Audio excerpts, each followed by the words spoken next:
سلام. شب شما بخیر. شب و روزتون بخیر.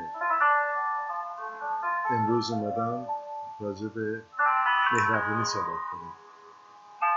مهربونی از اونجایی شروع میشه که دلتون با خدا یکی بشه. یعنی به اصطلاح امروزی بلوتوثتون وصل شد. وقتی بلوتوثتون وصل شد همه درها باز میشه. یه روز که تو تنگنای بسیار شدیدی بودم، از خودم یه جایی حالم به هم می‌خورد، رفته بودم توی انباری خونه مادرم و اونجا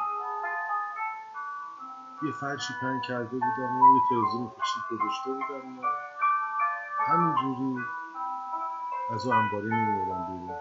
این مادرم میگفت پسر بیا بیرون، چیکار داری به خودت می‌کنی؟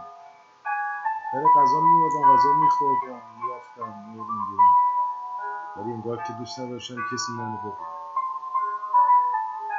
تازه فهمیده بودم که از خدا فاصله پیدا کردم. راستی میگم وقتی اینقدر به خدا نزدیک میشی، اینقدر خیلی کوچیک درهای بزرگی به تو باز میشه، درهایی که پر عشق و محبته. یکی از رمزای این راه محبت به پدر و مادره. باور نمی‌کنید هر کی اگر مسکینه میخواد پولدار شه، فقط به محبت و مهربانی کنه به پدر مادرش. راه نجات آدما تو راستیه. من با راستی به شما میگم که عاشقانه مادر پدرتون رو دوست داشته باشید.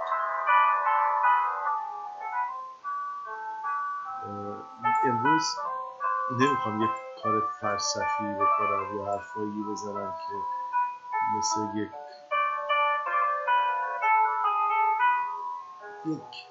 کلاس دانشگاه باشه. فقط میخوام تجربهاتم رو به شما بگم. با مهربانی، با عشق ورزیدن، با یکدلی و یکرنگی، با در خونه باز بودن، همه چی حل میشه. من یه دوست داشتم کار نمیکرد، بیکار بود، اسمش احسان بود.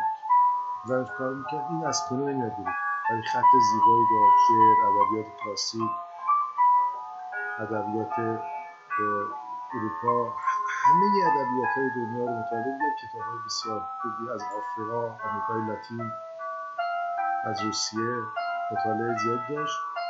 از خونه نمیاد بیرون، یه بیماری گرفته بود، حرکتی نمی‌کرد، پولم نداشت. وقتی می‌رفتیم تو خونه‌اش یه تخم مرغ بود، یه دونه. این تخم مرغ یه جوری برات میپخت، بهت میداد، انگار فکر می‌کردی رفتی توی بهترین رستوران فرانسه نشستی که غذا می‌خوری. هر چیزی باید توش مهر و محبت باشه. دوستتون دارم. زیاد نمیخوام حرف بزنم. امروز برای شروع کار، برای اینکه با شما آشنا بشم، اولین حرکتمو کردم و دوستتون دارم.